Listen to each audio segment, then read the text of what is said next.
So now we're going to be talking about a couple of different things. First and foremost, does size matter? Top 5 reasons why it helps. I had a security guard that works for a third-party company that works alongside of us. He's a smaller guy. He's a nice guy. He's a good kid, but he's a smaller guy, right?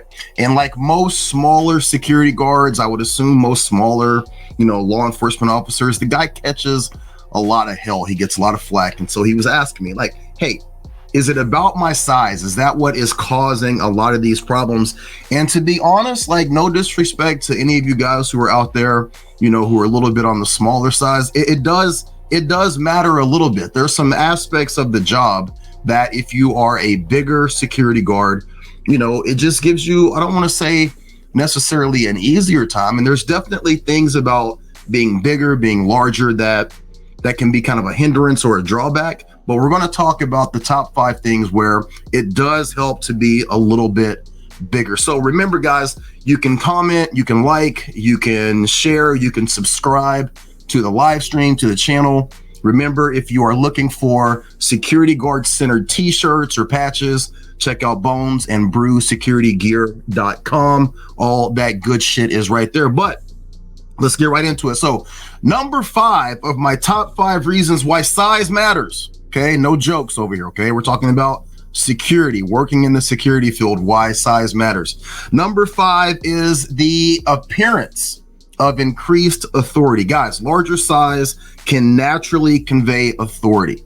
It helps officers to command respect and compliance from individuals that they interact with. I will tell you from firsthand experience, me being about 6'1", 6'2", depending on the boots that I have on, anywhere from 260 to 275. Guys, I'm a big guy, right?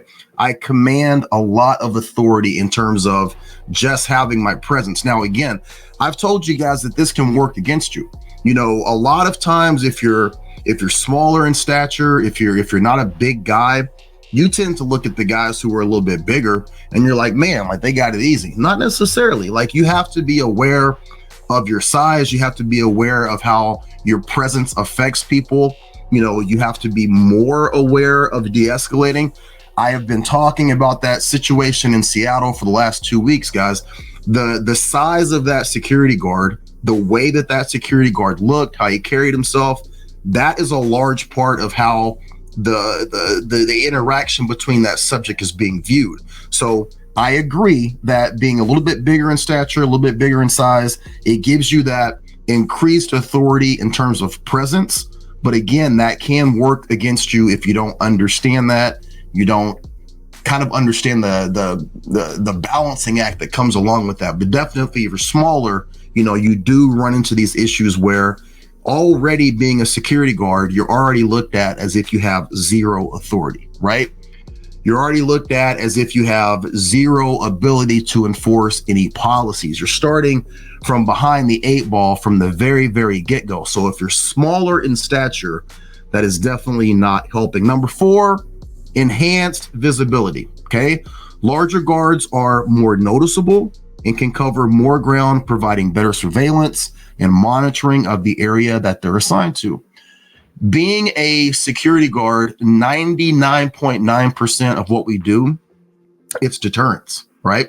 I don't want to say we, the companies that hire us, they're hiring us to put us generally in a front forward-facing location so that when the bad guy, the perpetrator, the subject, the jerk, when they come into the store, they come into the retail establishment, they come into the business, they see the guy there or the female, right?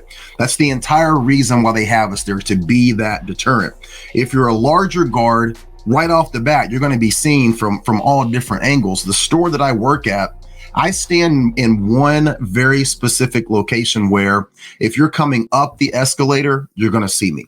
If you're coming into the door to my left, you're going to see me. If you're walking down the sidewalk to my right, it's an entire glass wall. You're going to see me. I'm a big guy. You're going to see me. If you're coming in to the door at the complete opposite end of the store, you're going to see me, right? So putting me in that position with my size, my height, my girth, if you will, people are going to see me. And that's what the clients are wanting. They're wanting you to be that visual deterrent. They're wanting you to be that person that when that nefarious person comes into the store, they're like, oh shit, right? So again, if you are a smaller security guard, if you're shorter, you're thinner, you're not taking up as much space, you're not seen from a distance, that can be a little bit of a hindrance as well. Number 3, I wrote intimidation factor, but I'm going to say intimidation factor with a disclaimer. But let me go ahead and read this, right? Number 3 is the intimidation factor. Their size can be an immediate, can intimidate potential troublemakers, making them think twice before engaging in any disruptive behavior. I will say that my presence and people who are my size or bigger tend to get a different response from people when we show up to the situation, right? If there's a problem in the store, there's a problem on the sidewalk, there's a problem in the garage, and there's been a call for security, when the larger, bigger security guards. Now, I say this prefacing that with, if you are somewhat in shape and you have a decent command presence about you. If you're overweight, if you're sloppy, if your uniform is spilling out, if you're spilling out, you tend to get a little bit more of that same pushback that the smaller guards get, right? But if you're in any way in shape and you show up to these situations, there is a marked difference in how people respond. So there is a little bit of that intimidation factor. Now, I say that understanding that my job is never to what's the word I'm looking for? My job is never to intentionally intimidate anyone. That's what I wanted to say. My job and my desire is never to intentionally intimidate anyone. That's not what I want. If my presence, my size, the way that I look, the way that I carry myself, if that intimidates you into behaving differently or making different choices, then so be it. But my desire is not to be an intimidating person or to intimidate someone. So while I do think that is a important aspect of being a bigger security guard and coming to the table with a little bit more size on you, it's important to understand and also be able to articulate that that's not your desire to intimidate people. We don't want to do that, okay? Number 2, physical strength. Larger guards typically have greater physical strength, allowing them to handle physical altercations more effectively if necessary. I would have to agree. The few times that I have had to go hands-on in a situation, it has been to my benefit to have my size. I think that if you have ever, been around security guards who are a little bit larger, taller, stronger, bigger, their ability to utilize that size in a situation is definitely to our benefit. When you're working in private security, a lot of times you're working these locations and you're by yourself. We don't have, unlike police officers, we don't have a button or a radio that we can push where they're going to send the cavalry. If you get involved in a hands-on situation, you get involved in an assault or an attack, you're generally on your own. And it's to your benefit to be a little bit bigger, to be a little bit stronger, to be able to handle yourself in these situations where most likely, you're on an island, right? So if you're a smaller guard, that is even more of an issue. All of the things that we've talked about leading up to this one, they're important, right?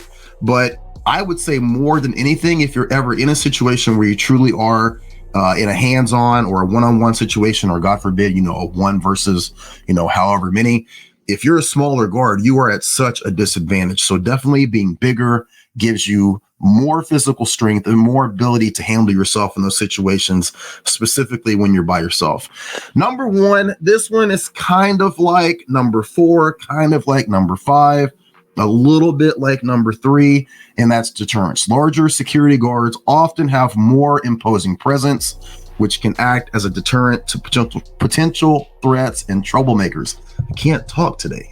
Too many T's in all of this, right? This is the exact reason why I think that state troopers, I don't know if this is the rule now, but I was told that there used to be a rule that state troopers had to be over 6 feet. They had to be over 6 feet and over a certain amount of pounds, because the state troopers wanted their officers to have a certain command presence, a certain way of looking, because when the state troopers show up, they wanted to have, this certain look. And so they wouldn't hire anybody if they didn't meet a certain height and weight requirement. So just like everything else leading up to all this, size is going to lead to deterrence. And remember, at the end of the day, that's 99.9% of what we are there for, is to be a deterrence. Now, does that mean that the bigger the guard is, the taller the guard is, the better that they're going to be at their job? Absolutely not. Does that mean that if you're a smaller guard, you're 5'4", 5'5", that you don't bring something to the table, that you can't be a valuable guard, you can't be a valuable member of the team? Absolutely not.